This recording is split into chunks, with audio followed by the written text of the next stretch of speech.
The reality of U.S. interventionism starkly contradicts its noble goal of spreading democracy.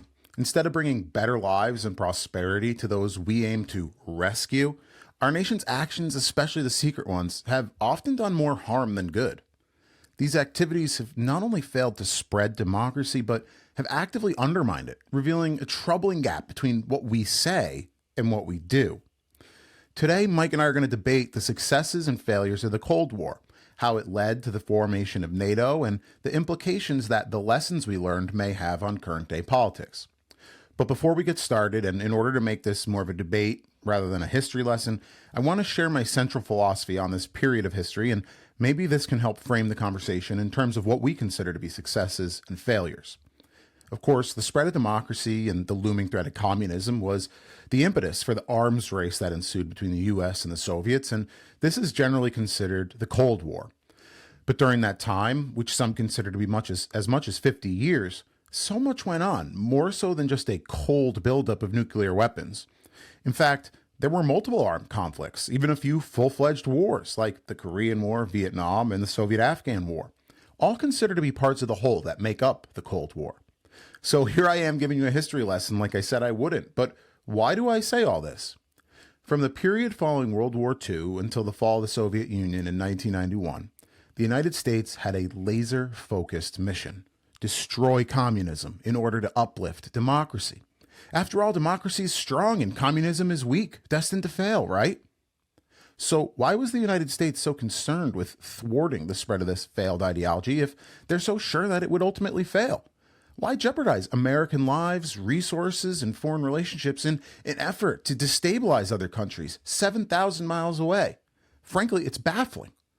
But as we look closer at the nuances of what went on and the lesser publicized dealings of the United States, a more clear picture begins to present itself that U.S. interests were not entirely based in good faith. In fact, there are multiple examples of U.S. interventionism leading to destabilization of nations, duly elected governments being toppled and dictators being installed, mass casualty events or color revolutions, all fomented at the hands of our very own agent provocateurs. This period saw the formation of the CIA, and looking back now, we can better understand the extreme level of control the intelligence community successfully gained, and the depth of foreign manipulation that they were capable of behind the scenes. As Putin recently mentioned in his interview with Tucker Carlson, U.S. leadership would shake hands and say they're going to play nice, but simultaneously the CIA would be operating in the shadows, attempting to pull strings and cause the outcomes that they wanted, regardless of the carnage that it may have caused or the deals that were already agreed to on the surface. So now, while we break down the events of the Cold War and how they're going to impact our modern society and the current conflict ongoing between Russia and Ukraine, my stance is going to be that U.S. interventionism is terrible for global humanitarian efforts, which is what the spread of democracy ultimately seeks to accomplish, right? Better lives, prosperity for those that we are rescuing. But our actions speak louder than our words, and the clandestine activities that now define our nation's history do not spread democracy. They undermine it. Our secret manipulations been a net negative on the world, and now I believe we're experiencing the same color revolution being fomented domestically by the very same intelligence community we saw do it before, and dare I call them the deep state. We're seeing right-leaning individuals repeatedly labeled fascist, racist, or just generally bad people by the mainstream media, by social media companies, search engines, or the brainwashed talking heads that we're fed online. This is effectively generating a false flag, a boogeyman, that was previously called communism abroad, but now the same fear-mongering, covert operations are happening here at the detriment of our population. The accusations against Russia of propagandized media and rigged elections, they only amplify our ability to be introspective. As Americans, you'd have to be blind or very dishonest to claim you don't see the same practices happening within our walls. So with that, our current oversight committees, certain representatives in Congress, and, well, a discerning and informed public are our best defense. So, Mike, we have the opportunity here to share our honest opinions. We're self-funded, we don't have any corporate technocratic overlords, and I think we both have the common sense needed to sift through this years of history and how it's going to impact modern day. So This is a crucially important conversation. By openly listening and understanding our differing and actually often opposing viewpoints, we do achieve a more nuanced and full understanding of what happened and what could be happening now. So that's why I'm so glad we're always able to find common ground. Our discourse is the antithesis to their propaganda. The free flow of information is the only way that we're going to prevent an authoritarian regime. So, Mike, I know I threw a lot at you there, so how would you respond? At the end of World War II, the world entered a new era.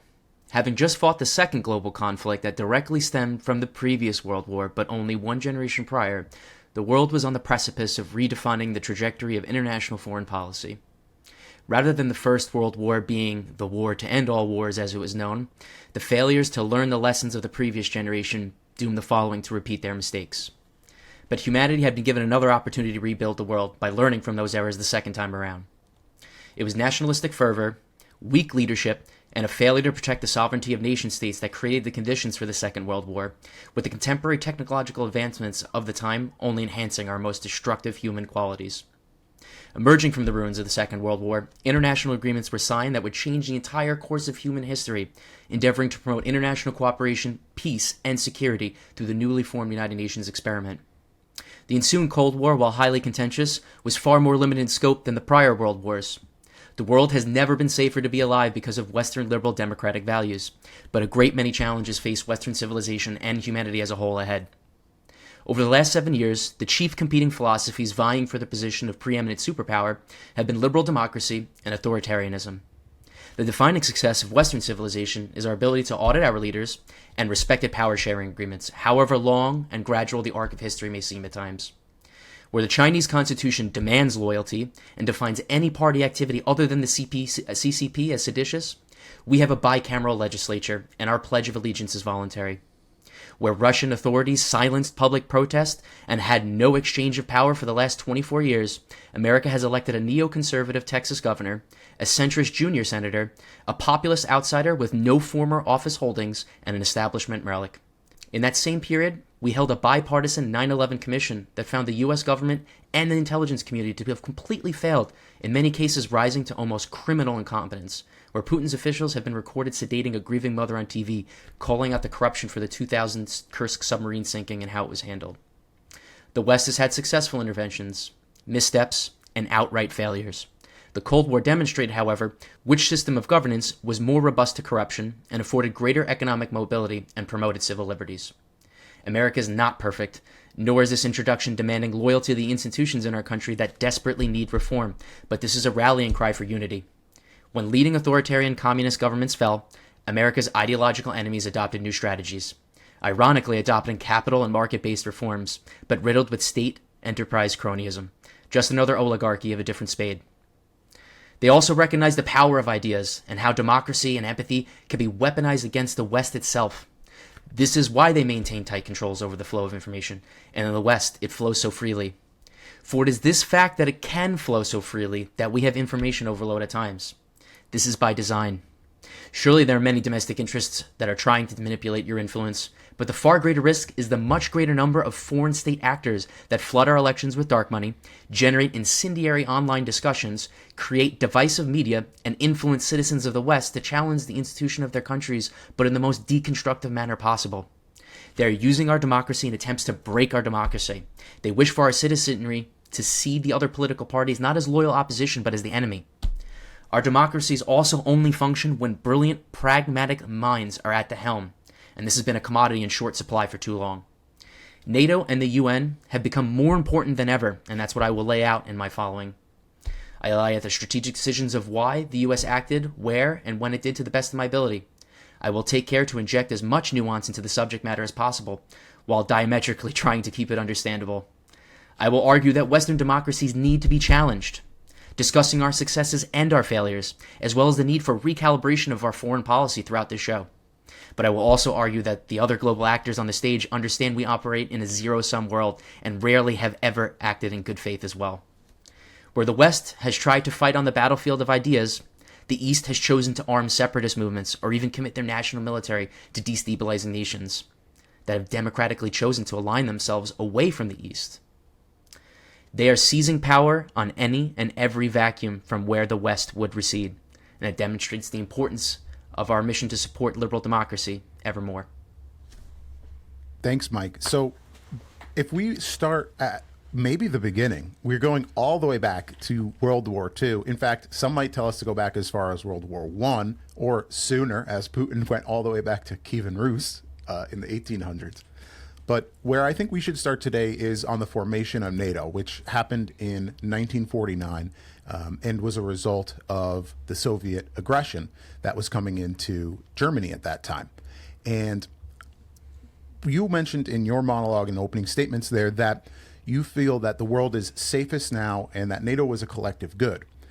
But I would argue that NATO was seen by the East as a major form of aggression. And the formation of NATO, while it definitely thwarted some of the incoming threats from the Far East, it also led to American imperialism and a theory of economic supremacy that the West should hold over the East. And as we try to spread democracy, like I said, this might not be what those people in those areas actually wanted. So why do you think that America has the right, with the collective West in Europe, to come together and subjugate the other half of the world? So I think it's an interesting play of two different vying political systems coming at a head. And prior to the NATO and Warsaw Pact agreement that eventually follow it, that started creating these alliance systems, the two major players, the United States and the USSR, essentially the East of the time, realized there are only so many pieces on the board, and the real winner is whoever has the most alliance systems that they could then leverage those capabilities on, right? So the way to undermine the West is to surround them with communist ideals, to erode at Western democracy by supporting communist ideologies or just liberal leftist centrist ideologies, but to the excess. As we can see, when all of those systems were implemented over the last 50 to 70 years, they were pushed to the brink, and the only way they could keep up was with extensive levels of corruption that ultimately caused the fall of their governments.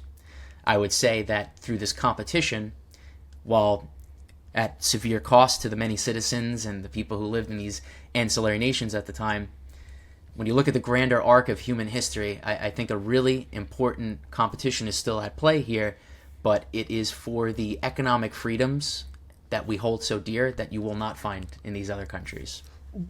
So when we look at the Cold War and maybe the period of Berlin when it was split, and this is obviously jumping a little bit forward in history, but there was a stark contrast between the authoritarian communist rule where they were literally locked in. They could not go to East Berlin anymore, where they saw the fruits of prosperity, the fruits of a free market and capitalism that were going on over there. And that's what opened their eyes to say, wait a minute, this isn't really working for us. So, however, that's one story, that's one example. But meanwhile, you've got another half of the world that really is subscribing to this communism thing. And while we call it authoritarianism, and it certainly is, don't get me wrong, millions and millions of deaths, brutal control, the gulags, I get it, I really do. My question would be, do we think that there's any credibility to the fact that these elections come in at like 97%. I think that if you went to Crimea, for example, in 2014 or 2012, many of those people would tell you that they wanted to join Russia. So where can we find a way to draw a line between what's propagandized, what's a rigged election, what is a show trial, and then where do we draw the line between what the people of that area actually want? And I would probably say that in a lot of these cases, the people, maybe they want the ability to choose their own government, but more so they want the ability to exist within their own boundaries. And I think the United States, our method is really one that puts our hands and puts our chains over them. And it may not always end in good, right? I point to the Korean War, the Vietnam War. These were acts of good. I mean, South Korea is very prosperous because they're a democratic nation now, as opposed to North Korea that was experiencing the spread of communism. And same with North Vietnam to South Vietnam.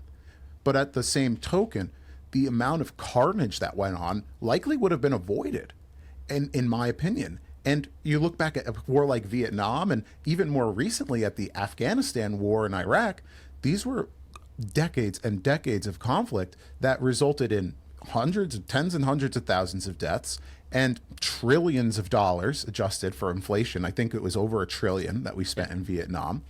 And what did we gain? We built our military industrial complex, but those countries are still extremely unstable and communism still exists there. So how can we justify our actions? And now we're doing the same thing. We're doing the same thing in Ukraine. We're pushing our principles on them and helping to fight Russia, despite the fact that maybe they can figure it out on their own, right? So there's absolutely no denying the cost of all these wars. And in fact, sometime around the Napoleon, warfare changed. It really became a total warfare style, where it was no longer small standing professional armies of highly dedicated individuals who were there on either some mercenary service or just generally a professional standing army. Those conflicts were limited in scope. And Napoleon, he aligned the state with the interests of committing to the battlefield. And this is where we saw casualties really exponentially explode on the battlefield. This is where we saw mass conscription, and this is where we saw just a global destruction of, or I should say global in a regional sense, that all of Europe was racked by this destruction. And many European powers over time, passing through the American Civil War and then what would ultimately lead to the World War I, and something I touched on some failed opportunities to learn from those lessons in World War II, is making these international agreements so those things don't happen again. It would be insensitive for me to not discuss the massive cost to what I would describe our Iraq invasion as a complete failure. Afghanistan makes more sense, but then exactly continuing this global war on terror to little success has yielded very little returns for America. So when we committed to these ideals of total warfare and where the state was committed, the costs of war exploded, right? The challenges in maintaining a ready state for war increased, right? So that the Roman Empire, I love touching on the Roman Empire, they called themselves a republic long after they were clearly an emperor, had an emperor. They called him Caesar, that was the official title, and it was all done for the stability of the state. So there's absolutely some comparisons to be drawn about our imperialism either today and Roman imperialism, right? Ensuring you have these alliance systems everywhere. But the issue to always remember, that our enemies remember that this is a zero-sum world. We absolutely need to challenge all of our actions and our failures in especially Vietnam and more recently the Iraq conflict. There's a lot of destruction that wasn't necessary, but our enemies are doing the same thing, right? So you'll have to forgive Ukraine for not wanting to align itself with Russia after experience what they perceive to be a state-designed famine. If you were to take the most radical interpretation, you would say that the USSR did it on purpose to exterminate and on the order of ethnic cleansing the Ukrainians there.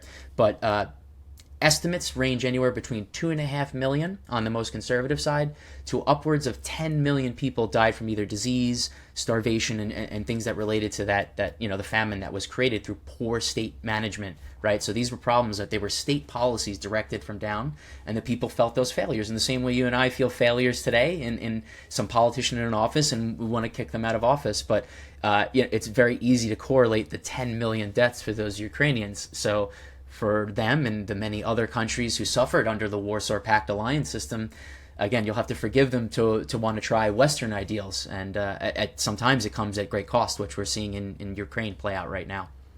Understood. I mean, it's undeniable that it's a brutal invasion by Russia at this time to a sovereign nation. I'm not trying to defend the actions by Russia. I just would say that there's probably more to the story, and obviously, as we heard from Putin, the more to the history, specifically of the Ukrainian people and their ethnic overlaps. I think something that's interesting about communism as a philosophy is that it leads to the dissolution of the state, and ultimately the workers who control the means of production as opposed to the ruling class, like in an aristocracy or an authoritarianism.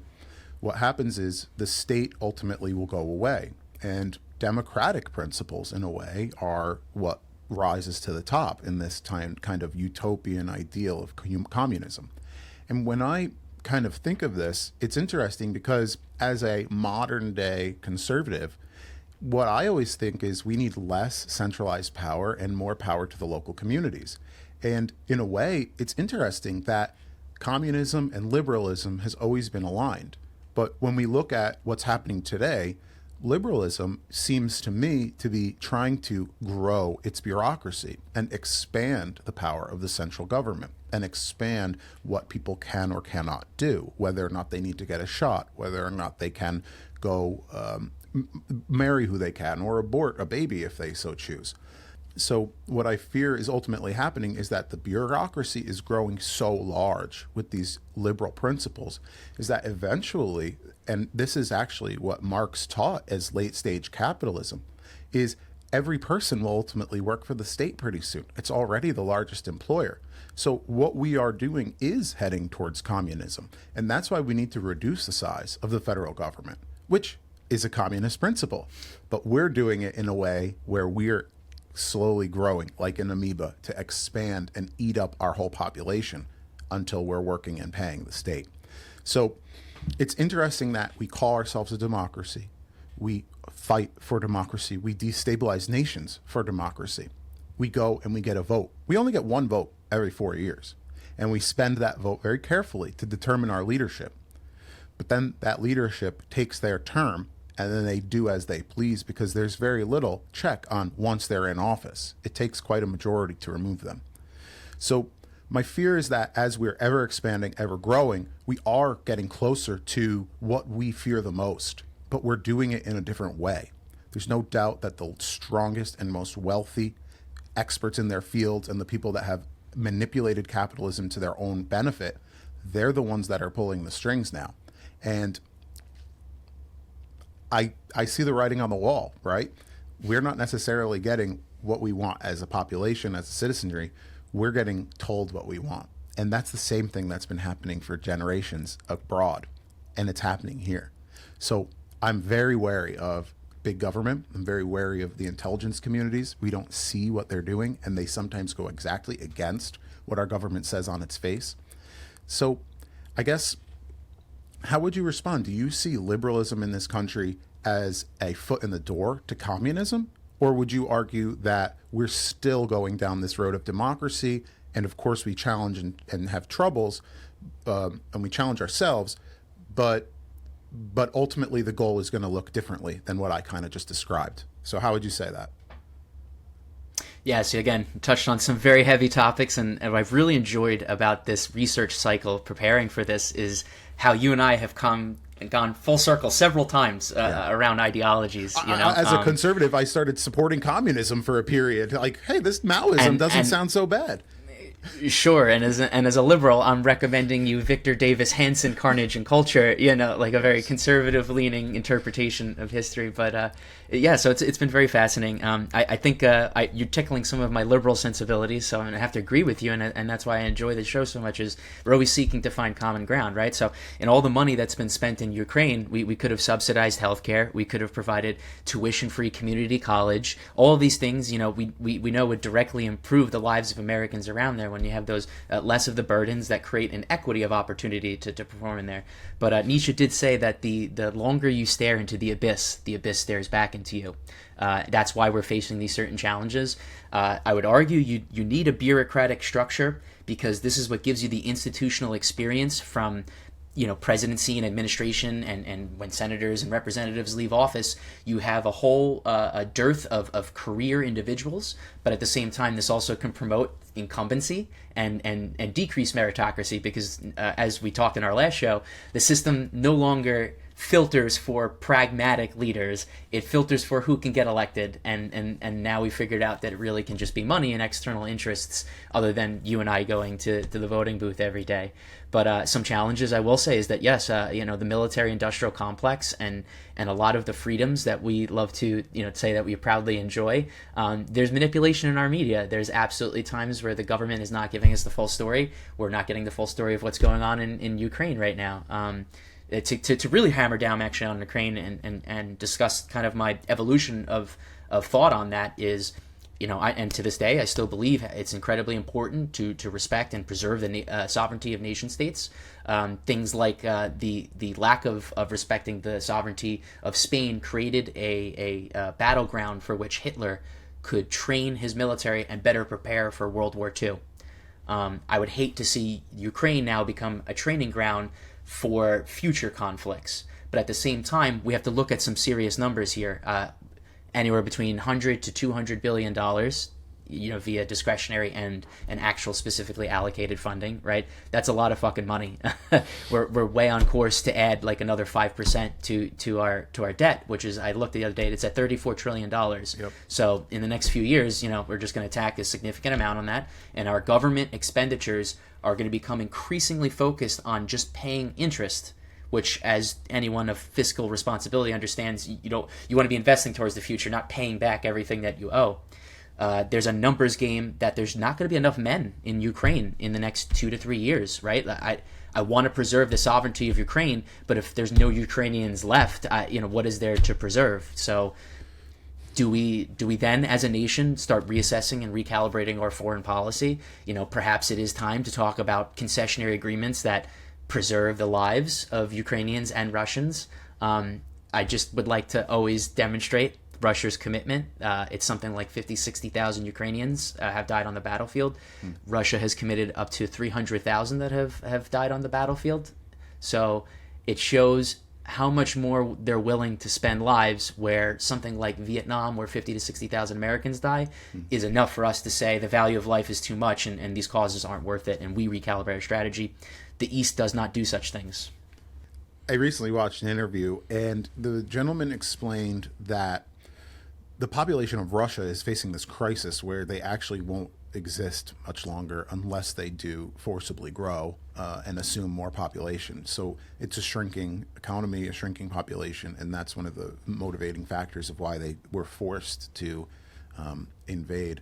But you said that we need to protect Ukraine's sovereignty, and I recognize that that's important, and we want those folks there to have a prosperous democratic life.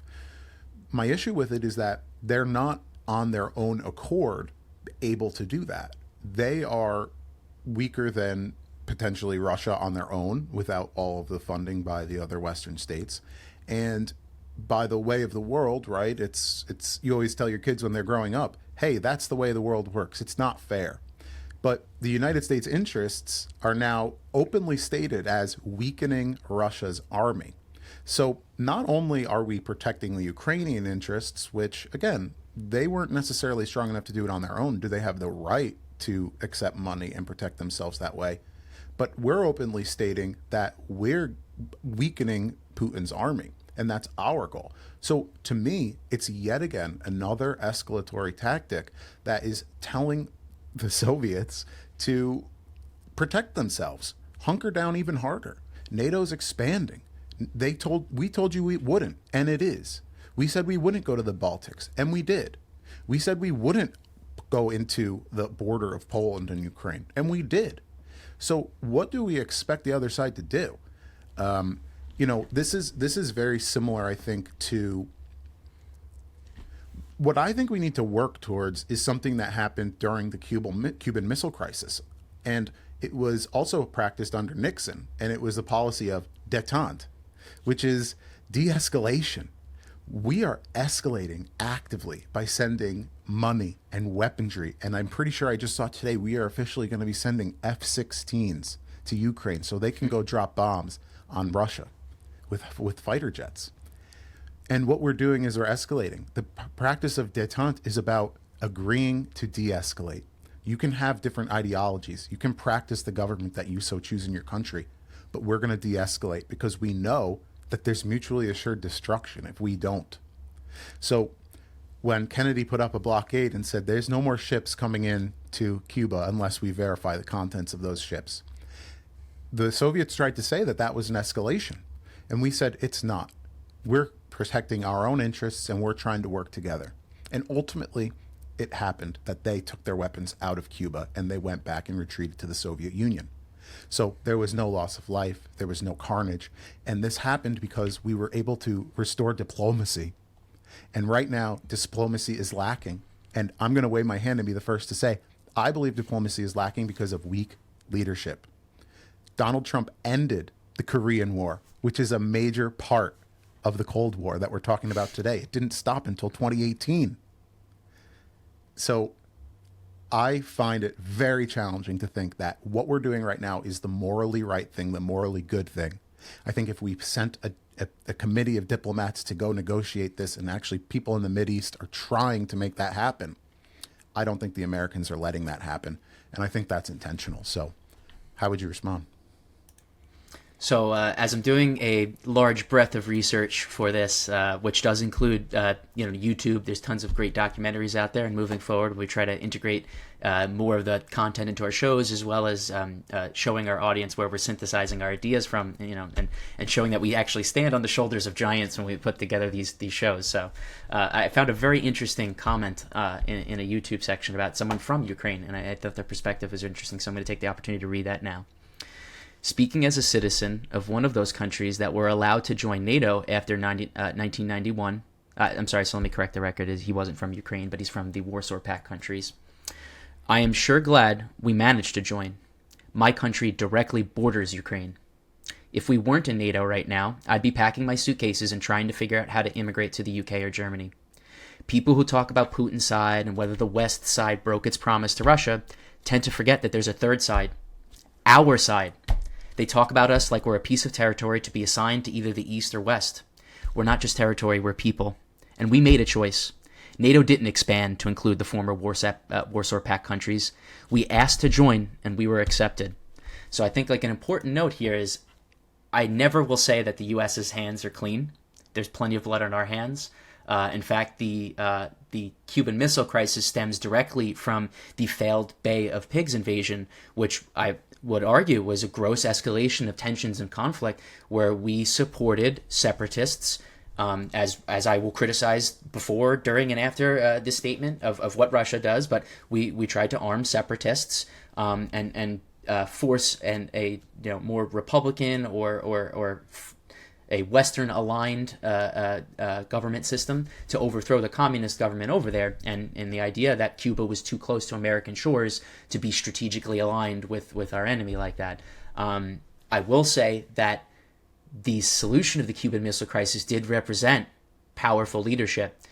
Kennedy coming into the office was wholly unprepared to deal with the geopolitical situation that was happening. He was a man of the people. He spoke of forms that, again, as a more of a classical liberal, they speak to me. Khrushchev realized in their first meeting that he could completely outclass him in every regard, that he was just wholly unprepared for the situation. But there were communications during the Cuban Missile Crisis that really showed that both men understood that the brinksmanship that we were coming to, and they agreed to prevent nuclear annihilation and to de-escalate the conflict. There is absolutely merit today for everything that we do when we send to Ukraine, that we are escalating conflicts between, nuclear powers, right? We say it's the Ukraine-Russia conflict, but we know at large it's the NATO versus is Russia / whatever alliance system you want to call them nowadays. It does gravely concern me, but I always try to ask myself the hypothetical. What if we applied more force and were willing to commit some military action throughout the several times that we appeased Hitler before it rose to a World War II? Does moderated, limited scope conflict achieve better aims or better outcomes than allowing a situation to boil over and become a grander conflict? Does World War I not happen if we have lots of limited scope wars before then? And does the entire course of history change? Those are the great hypotheticals we talk about. Yeah, well, you might argue that there were a lot of limited scope wars that were going on in those regions or throughout history. And it brings up a point where you look at the past and you have a system of feudalism which went to empire building, and that led to colonialism throughout the world. And I think that right now what we're doing can actually be very closely associated with colonialism. We are giving these territories money and funds and resources and maybe people eventually, or in some cases, and we keep our presence there, and we have a say in kind of what the leadership might do or think.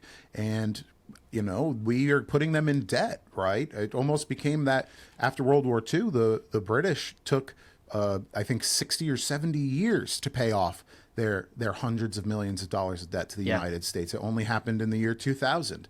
So we're putting our grip, our tentacles over these folks in a way that is really returning to history. I think that throwing diplomacy aside, is what's leading to this carnage. So I just have trouble putting together the fact that we've got to de-escalate with military means, whereas opposed to we could probably just de-escalate through diplomatic means. I just can't. I have trouble making the two parts into a whole. It doesn't compute to me. But I suppose military might be the only way. So how do we choose diplomatic options when you deal with people like Putin and Xi Jinping, who have done, extraordinary things to maintain their power as long as they have? As I described in my introduction, we've had several presidents where we've been dealing with Putin over the last 24 years, who has gone from president to prime minister and still maintained de facto control despite no longer being the president. Yeah, but how? So I think that times have evolved enough where if there's issues that are going on, Russia and China have grown to be such superpowers now back on the stage with us that they may not have been 60 or 80 years ago.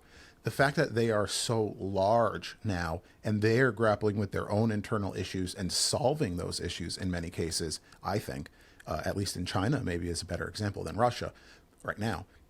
But I think that the United States is at a period where we need to rectify our own internal issues.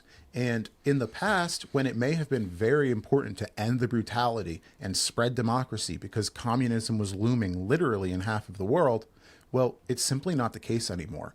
And we still have, or our bureaucratic leadership still has, the mentality that communism is a looming threat. We have this boogeyman out east that we need to combat through military means. And frankly, I don't think that's what the American people want. The hippie movement was such an anti-war movement proliferated by the left.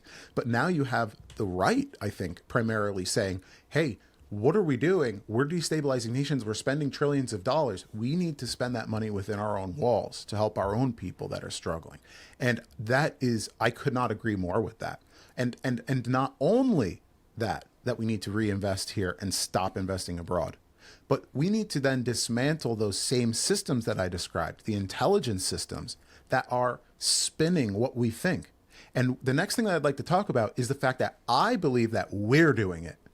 You probably believe that they're doing it to us. But from what I've seen, we've got organizations like CISA, the Cybersecurity Infrastructure Security Agency. We've got the Department of Homeland Security that tried to set up the Disinformation Governance Board, a 1984 style Ministry of Truth. We've got the executive branch that is getting on stage with military guards behind him and red lights shining in Biden's face and pounding the table like Mussolini, saying, MAGA extremists. I'm a very moderate conservative, and I've been labeled a MAGA extremist. It's completely unfair, and it's not true. And that is what's going to be destabilizing to us, to install the leadership that the CIA wants in our country.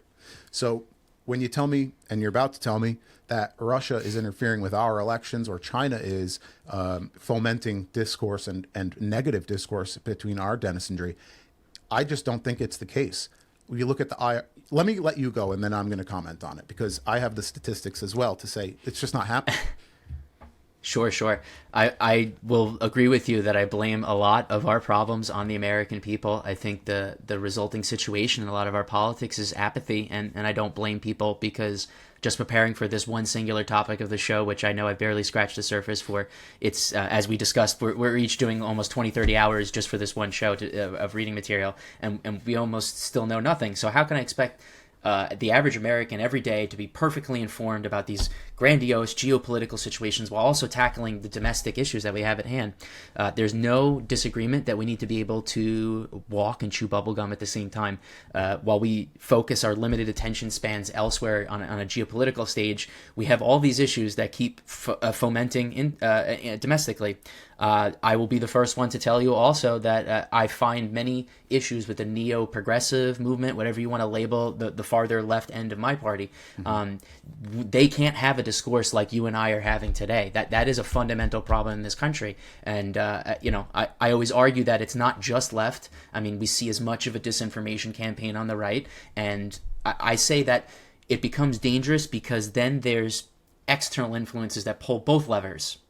Right? They know that I don't have to promote either ideology. I could just promote both because the country's already tearing itself apart. Let me just dial up the civil unrest a little bit. I agree So with you on again, So there's tons of liberal organizations out there whose sole purpose is incendiary social issues. I'd say they're misguided. I always again try to give benefit of the doubt to a lot of organizations. I don't think many right of center organizations are trying to, make our democracy inefficient and dysfunctional.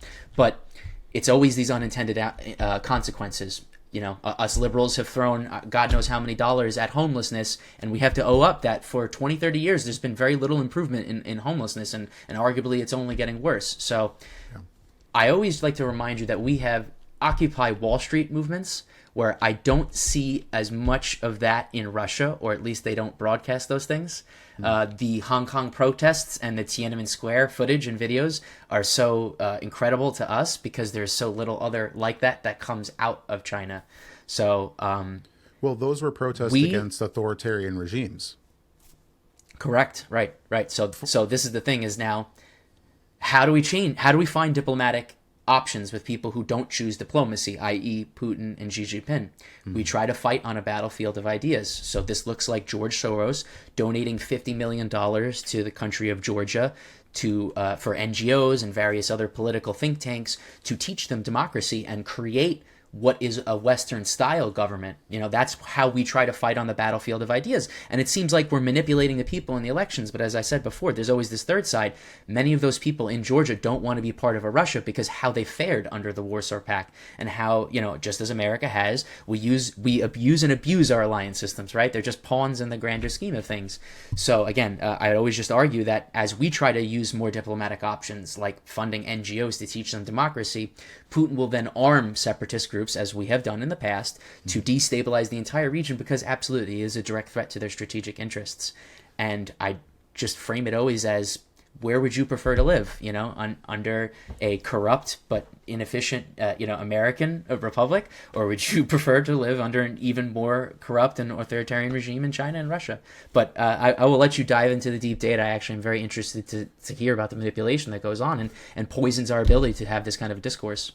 Yeah, I mean, so when we went into 2016 and we had a Trump victory, it was claimed by everybody on the left that the election was manipulated by Russian interference. And when it took maybe 6 years or even longer to kind of go through and parse the modern history, right, to say, wait a minute, there was such little strings pulled here that it was a speck. So just to put into perspective, the IRA, the Internet Research Agency, which is the Russian bot farm that was brought up as they pulled strings, they put out election disinformation. Well, total, I believe the number was close to 154,000 impressions. So I have 15,000 followers on Twitter. I could send a tweet and get 154,000 impressions. By contrast, Ben Shapiro posts one video and he gets 17 million views. So to put it into perspective, is it really the Russians that are putting those ideas forward, or is it the Americans talking heads on both sides? And to further that, you mentioned foreign NGOs, which terrible, right? We're again, George Soros, what the heck does he have to do with Georgia in the Middle East? But frankly, he's also a Hungarian We got He's a Zuckerberg Hungarian in who lived Georgia under the in Warsaw Pact. Fair enough, I guess. Well, he also fought for the wrong side, as far as I remember it. But the That's true too, right? Don't you love the hypocrisy of history? but then when you look at the NGOs that are actually domestic, for example, the Aspen Institute, or there's a group called the Sunrise Organization who released the Sunrise Papers.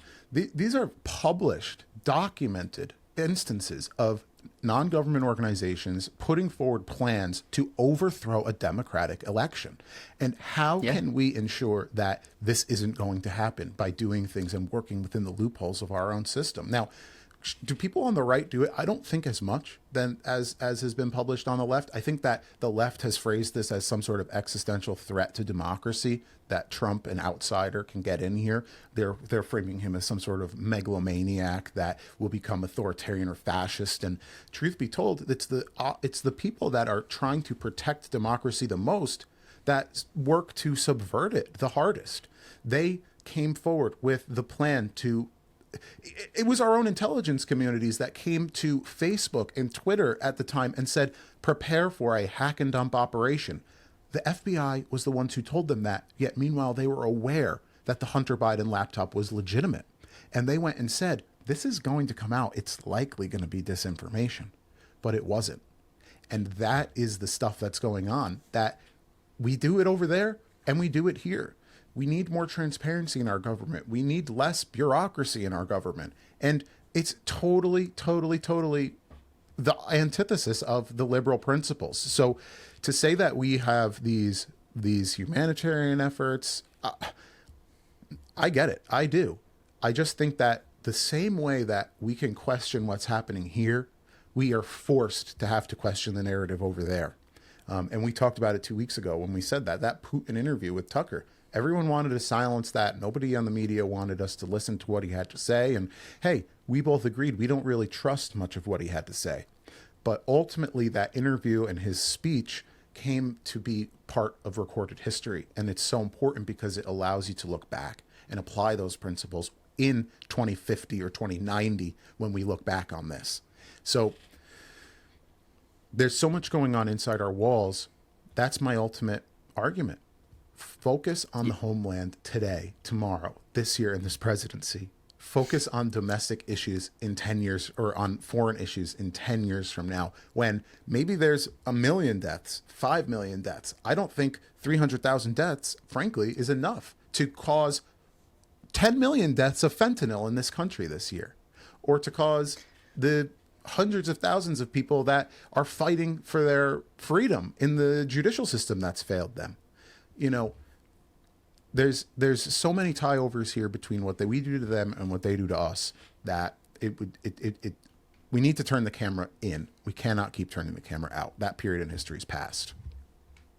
So that's just something I touched on before. Is I want to move away from legislating morality. It's something I criticized the right doing, and here we are, the left, trying to legislate morality in a lot of ways. And I said I want to win the battle, the cultural war in our living rooms. I want you and I to sit down, have a discussion, and as Americans used to. And again, don't get me wrong, it's never been perfect, right? We had our own civil war, but just this partisanship has reached a whole new level. Really started escalating during the Clinton administration, but we've reached a point today where, yes, the criticisms that the left used to level against the right, they find themselves now doing. I think it hurts your moral argument to be able to say why you're doing something. While a pragmatist, I'm not Machiavellian. I don't think that the ends always justify the means, right? So the Russian dossier on Trump and the salacious accusations that were around that, obviously if you attach anything of a sexual nature, it's going to get eyes on it and people are going to automatically buy it. There's very little credibility that was ever found to that. But, many of us did suffer from orange mad bad syndrome, right? I guess what I would say, the larger threats to democracy are not because of Trump. It's ourselves. We elected Trump. I wish there was an outsider who was slightly more effective. Maybe he was somebody like Reagan, Teddy Roosevelt or an FDR who really did bring reform or to that. If you really want to go into the hedges and think that the CIA even went so far as to assassinate JFK because he was trying to bring about too much change to the government. Well, you mentioned an outsider, and I wanted to remind you during the Cuban Missile Crisis, it was actually someone named RFK that helped us as the Attorney General to negotiate with the Soviets at that time and prevented the World War. So maybe there's some sort of independent that goes by those same initials right now that could potentially be a candidate that we consider. I just wish they were under 65 years old, maybe if they had another son or daughter in politics. But do you think that? No. As you've gotten older, right, we're probably both in our 30s here. Do you think that you've actually gained life wisdom that if you were some sort of leadership position at 27 versus 33, do you think that it would have a very large difference in your competency? I think the first day when you get into office, when you're a senator or a representative, you undergo this orientation process about the decorum and how it functions. And I think people are completely overwhelmed by what you actually have to follow to operate there. I think that's something that's missing from our school system, right? When I left high school, right as the last year I was graduating, they were cutting all the elective programs, which was including things like aerospace, a class I took. I learned how to fly a small Cessna. Wow. There was body shop and an auto program. So if people wanted to pursue a trade and not necessarily just secondary education afterwards, they had those options there, but they're no longer there. Looking back with perspective, a travesty that the minimum requirement for civics was a half year of participation in government. That should have been probably an entire year. It should have been something that's heavily embedded in those courses, but it wasn't until I took an AP US history class that I learned about that.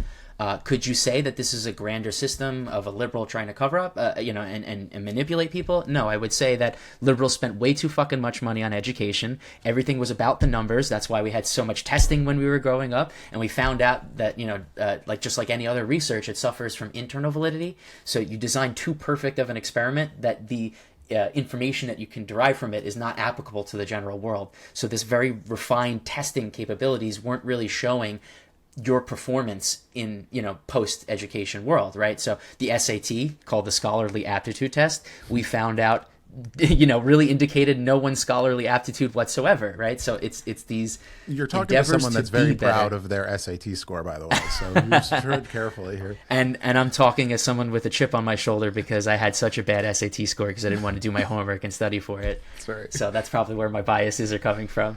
But I think we're really suffering in these last several years as left of center politics are more popular.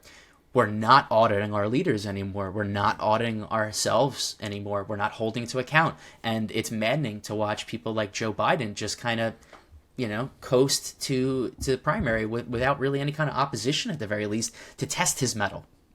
Well, not only testing our leadership, right, but testing our citizenry. So in the time of Ellis Island, when we were accepting mass immigration, maybe at the only time in history at scale as we are today, the people came over with maybe the same issues: religious freedom, economic freedom, authoritarian reign. They're escaping it, and they came here for opportunity. So I truly believe that all the people that are coming here now from Central and South America and wherever else they may be coming in, they have these good faith reasons to come. Where I think the issue is that we no longer have this cohesive identity as Americans. And we touched on this a little bit, I think, last week, in that we don't necessarily have an ethnic background anymore. We have a national identity, but the national identity is pulled in so many directions that there's really hard to kind of find that common ground. So what I think needs to happen is something that actually is what kind of happens in China. And Xi Jinping forces his citizens to use an app. It's a re-education app. And they actually have to do quizzes on Chinese history and Chinese law. On their version of Chinese history. And listen, I'm not necessarily saying that that's the right thing to do. What I'm saying is there should be, and Vivek Ramaswamy actually mentioned this, in high school, we take classes in auto body and aerospace. That's great. I actually took classes in cooking and sewing. I was the only guy in class of all 15 girls. But those are very well-rounded skills to have, and they've helped me in my life since then. But Maybe Yeah. there should be a more of a focus on civics and citizenship and this kind of government. And there is that teaching, because people are going to look at, what? They teach this in school all the time. But the problem is that we push kids through the system. Kids don't show up to school or treat it seriously. The people get out of school and they go into some job where, you never have to think about this stuff again. But it is so important, right? You cross the border illegally, they give you $1,000. If you lose your job and you stand in the unemployment line, well, you get 100 food stamps a month. Well, the U.S. government only gives you one. Every 4 years, they give you one vote. And to think that you're going to squander that, or you're not going to fully understand where you're going to allocate that. Think about when you were a kid and your parents gave you a $20 allowance. That was the most important thing. You were going to budget to save some of it. You were going to budget to spend half of it on a comic book and some on a pack of gum. Well, today, you hear Republicans saying they're going to write in Ron DeSantis just because they don't like what they hear out of Donald Trump or Nikki Haley, and they refuse to vote for Joe Biden. But you're throwing your money and your vote away. You can't do this. You have to have an understanding of civics, and you have to have this American goal to uplift our citizenry, not to support our government, but to uplift our people. And putting your vote forward, but most importantly, being informed. So a lot of people are going to watch this video and they're going to go, didn't understand a single thing, didn't even listen past the intro. Yep. But the people that do make it to this point, those are the ones that are passing that civics test. And those are the ones that really are making a difference and using their vote for what they believe in. The majority of people that vote based off of popularity contests in the election, which I think is the majority of people, are harming this country as well. So some sort of shared identity, some sort of cultural cohesion, something where the immigrants from India, the descendants of slavery from Africa, the white Europeans that came from Ellis Island, and the Native Americans that still live in Oklahoma and Nebraska, we all need to come together. And what do we hold as the same, right? And right now we don't have it. We have infighting. And like you're saying, is it easy for China to kind of play up these differences in opinion and to push one ideology over the other, only just slightly, so it creates that infighting? Yes, I can see that that's happening. I just think that it's so easy to do that from outside and from inside because of the erosion of our national identity.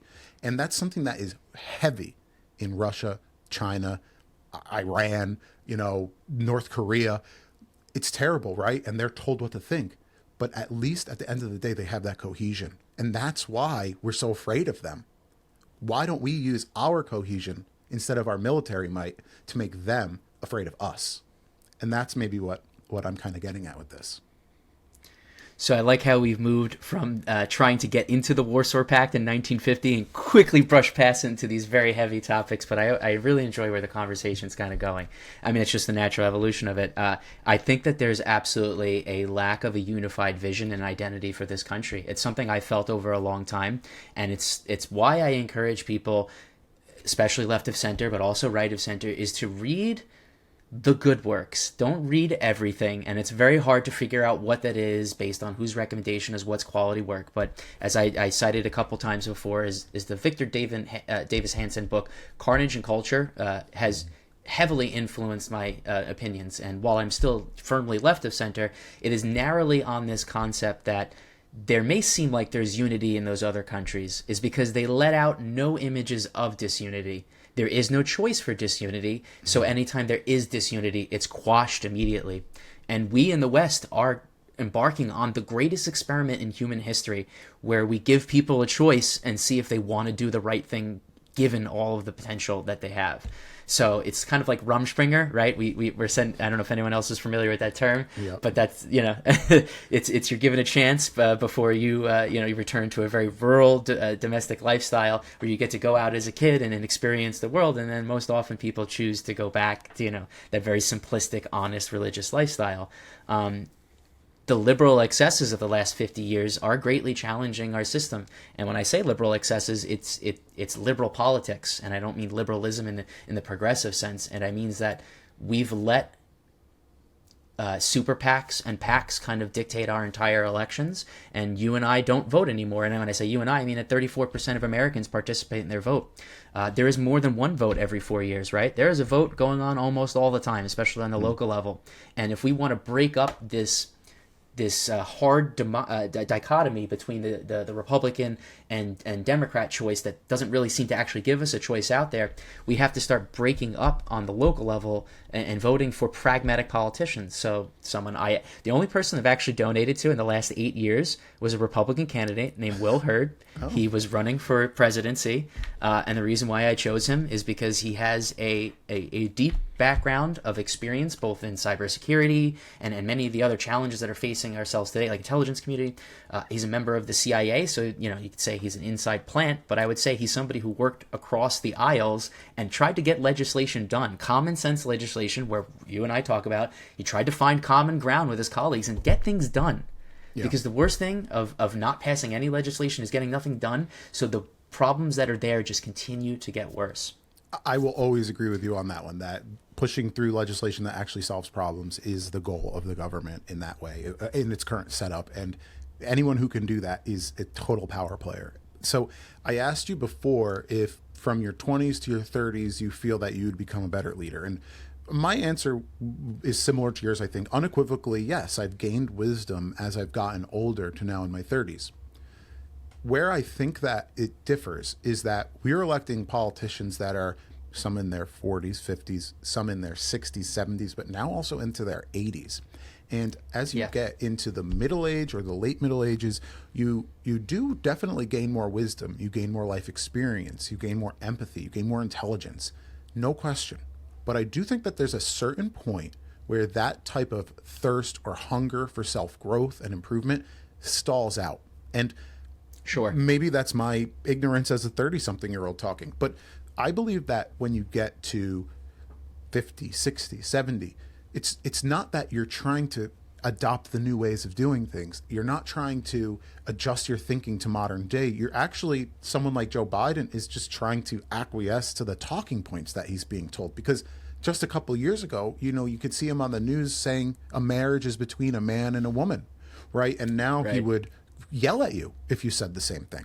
So I think that when we talk about the age of leadership and the need for younger leadership, I think that we need to find that middle ground where I don't want someone maybe who's 35 to 45. I think that maybe someone in their 50s or even 60s is probably a little bit more well-rounded based off of their career to be a good leader.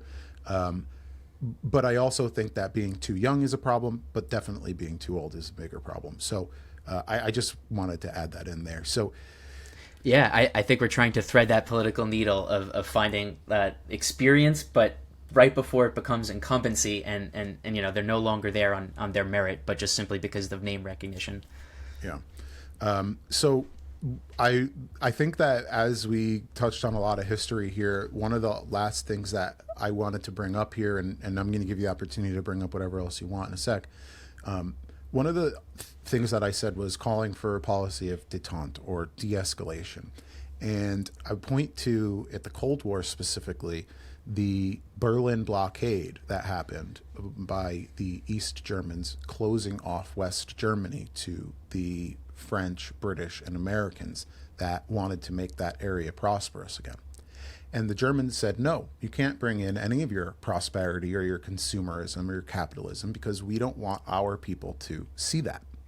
And what the Americans did was another example of not escalatory action through warfare, but humanitarian efforts that actually helped humanitarian efforts. And what did they do?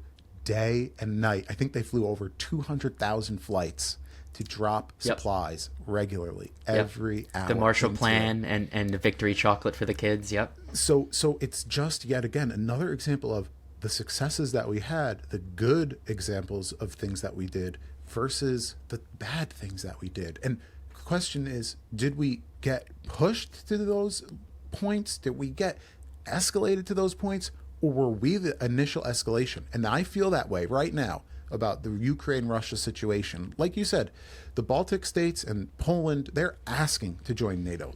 It wasn't us going out to them. I get it. But we also had that responsibility as the world superpower to maybe say, you know what? If we take you in, it is escalatory. And there's no questions anymore about whether or not we do that with Ukraine. If we take them in, that's a big problem. Article 5 triggered immediately. Global world war. This is a big instantly. red flag, yeah. And the same is going to happen with China and Taiwan. China goes and drops one bullet in Taiwan. Japan's going to be there, and because of that, America's going to be there.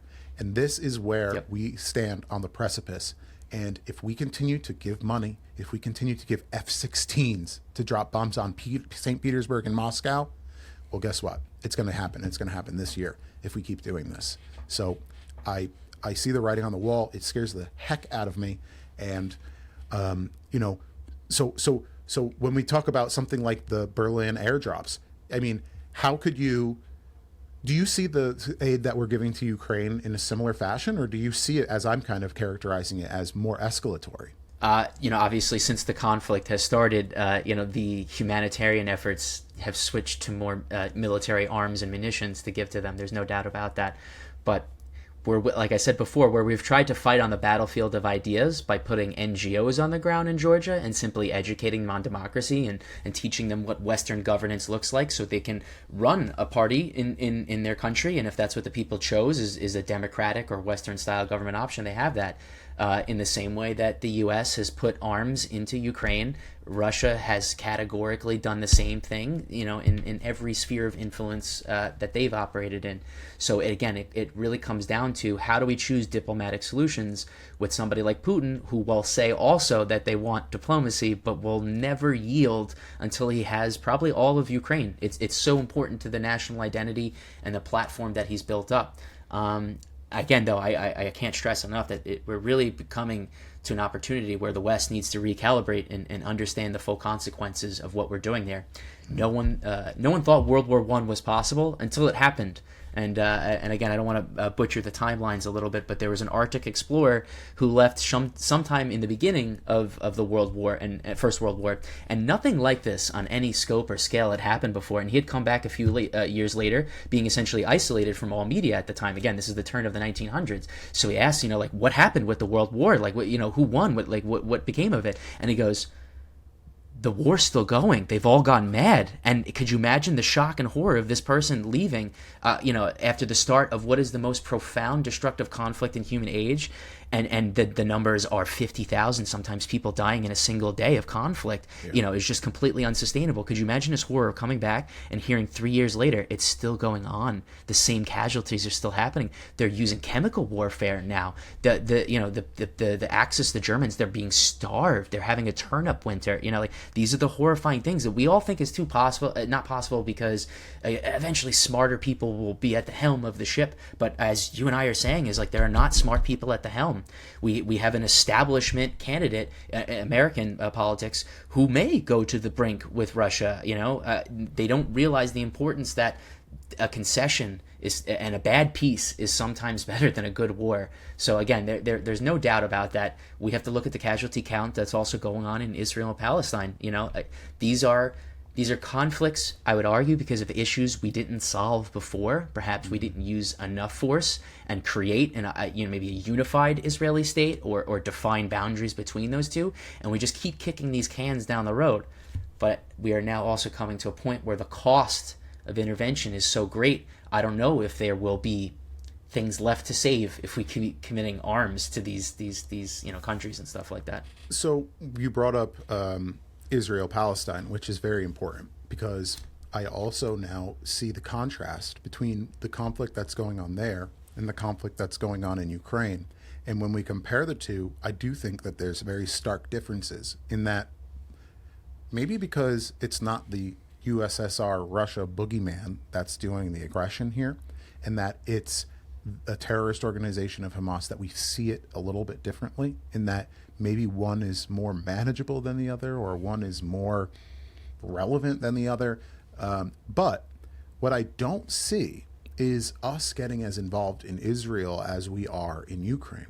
And while the carnage has maybe 5 or 10x'd in Ukraine and Russia as it has so far to Israel, Palestine, there's already calls for ceasefires there. and there's already calls to de-escalate, and we're finding ways to work diplomatically between those parties, involving other nations and involving mediators. And right, it's of course there's differences in opinions, and a lot of the Israelis and the leadership there actually wants to continue, but they're being told this is going to stop, and I believe it will.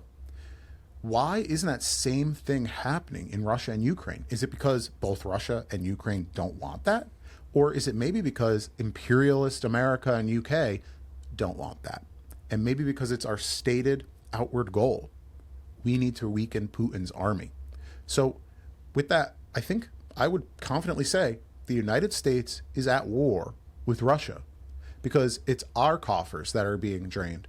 And again, they rebut that point by saying, no, well, we're giving them old equipment and we're building new munitions. Well, we just gave them F-16s, and we're giving them everything that they need to fight this war on the fact that they're winning fivefold. So it's not that we're just throwing them our scraps. No, we are funding a full-fledged war here, hundreds of thousands of casualties, probably almost 1 million, if not more. And we're not doing the same. We're treating the conflict in Israel and Hamas very differently. And we're considering the loss of life. And we're taking this massive empathetic stance to say, they have the right to defend themselves. But wow, we've really got to calm down. This is an open-air prison, these Gazans. So there's seriously differing stances here.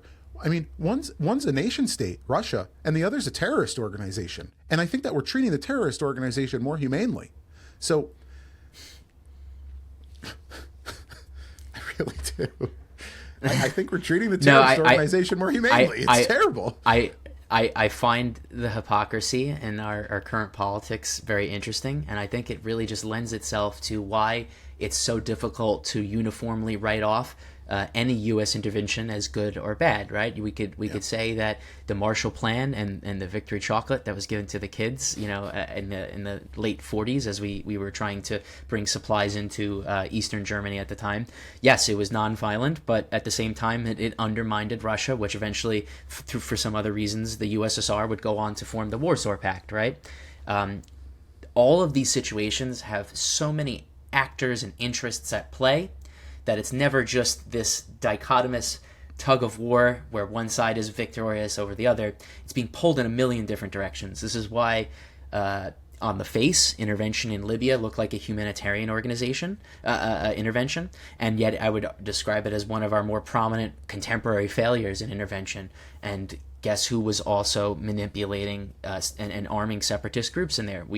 If you believe our information, we have very strong beliefs that it was Russia that was helping undermine our abilities to operate there, and the same thing happened in Syria. So I don't have the best answer on how we pull back from the brink. It's always so hard when the other enemy is waiting for us to pull back so they can immediately move into the power vacuums that we would create. I don't want to spend so much money continuously on the Ukraine when we have so many domestic issues going on. For every $100 million that we send over there, and another salvo of missiles to refill their artillery positions, that's more money that the military-industrial conflicts could then pump into lobbying efforts to continue this war and conflict, to go on and get further funding, to like a positive feedback loop, and just escalate this out of control. It is on the order of a couple $100 million now. Lobbying efforts have been pushed forth on behalf of Ukraine funding, and it is where, like I said, a multivariate position where, if we don't respect and protect the sovereignty of certain nation states, we find ourselves in the same conditions as pre-World War II.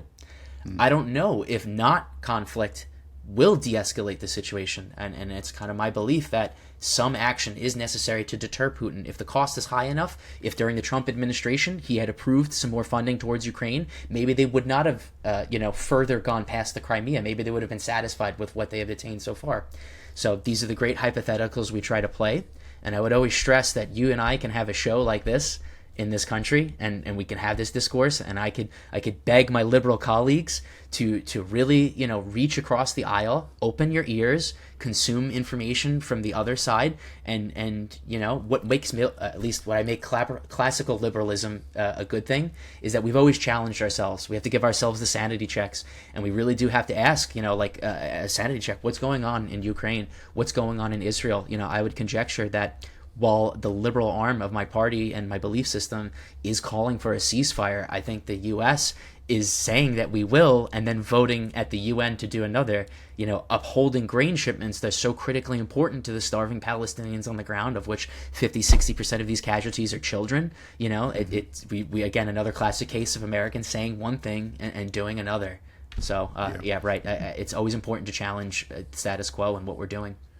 Well, as always, I'm just grateful that you kind of acknowledge some of the points that I make that might be considered controversial by a character like Rachel Maddow or Joy Reid, or even someone like Mitt Romney or Lindsey Graham or Mitch McCain, right? So I think today we hit on a lot of topics out of history and how they implicate our philosophies today and our ideologies. And I always like to hit you with one or two surprise questions that are maybe a little quicker. So here's a simple one. Do you think that American nationalism overall is a bad thing for our country? I think, as with any excess, nationalism, like other things, to excess is problematic, right? It gets us blindly into these positions to where it means victory at all costs in Ukraine without recalibrating the true cost of human life. And, you could ascribe some of our failures to Vietnam and other conflicts like that, where we kind of kept moving the goalposts, or we never really had defined goals of why we were there. So it just led to perpetual conflict. I mean, again, the war on terror is we never defined what our victory objectives were. So it leads to 20 years of kind of incoherent policy, dragging us into conflicts that distract from perhaps the real enemies that are out there. You could say that the war on terror was a massive diversion from local police funding that was really tackling gang violence and succeeding. But all of that fund had dried up when we needed to worry about external threats and things like that. So I would say that, American nationalism in absolute sense isn't dangerous, but just as with, I would say, liberalism to its success is extremely dangerous to our political discourse. Yeah, I think you're right. I think that there are pluses and minuses, and anything too far of an extreme will lead to negative consequences just inherently. The reason I ask that is, as we went forward this week, and I personally re-educated myself on what Marxism is and Marxist-Leninism is, and comparing that to what happened in China under Maoism. And they're very similar, right? Actually, in that era, communism and socialism were synonymous with one another, and you could use either word. So today we use the word communism, and that's, I think, what you and I were discussing. But so I think that when you look at these principles, and I spoke about something about how late stage capitalism leads to communism, and then as communism expands and grows, it leads to the dissolution of the state. So ironically, that's what happened to the Soviet Union, actually, but not in the way that they planned it. So my point in saying this is that I think that right now, what American imperialism, kind of the point that I've tried to make today, what the NATO organization and the collective West has done is create a global aristocracy where we and the ones that we choose are in charge. And the rest of the world has become the proletariat, and they've become the working class and the laborers. And the majority of our global population in India, in China, in the Far East, they are in South America and Central America, these conditions are not livable. I think we can all agree to that. That's why they're flooding to America, and they're flooding across other people's borders. And the situation that we've created is leading now towards what the goal of communism is, an uprising of the middle class, not only within our borders, but on a global scale. And our leadership is not only ignorant to this fact or choosing to ignore it, but they're actively working to strengthen their oligarchy by working with organizations like the WEF and similar places like the WHO, where they're going to put even harsher constraints and controls, leading towards this authoritarian version of communism, where naturally our world is actually inclined to head that way. So I see the writing on the wall that NATO, American imperialism, the collective West, are going to be toppled by these forces that are unmanageably large compared to what we can stop. Our technology and our economy, those are the only things that can thwart it. But eventually, when we fail to have strong nationalism and it creates a net negative for us, what we lead to is lack of direction and lack of these technological or economic advancements. And that's the case that we're in today. So we discussed our leadership, past and present. We discussed facts that happened across the Cold War. Mike, what are we missing? It's really hard. Probably a little bit of everything, but I would say ultimately, we're in a lot of agreement that there is a civics issue in our country, and it's only getting worse. Our ability to have basic discourse and see the other party as the loyal opposition and not the enemy is probably the most profound challenge of our time. Is how do you recalibrate that? Much of why I'm so happy that you originally reached out to me to do this, and over the years why I've been really trying to pull myself away from the furthest end of my belief system, is because it's just, if nothing else, it doesn't matter who's right.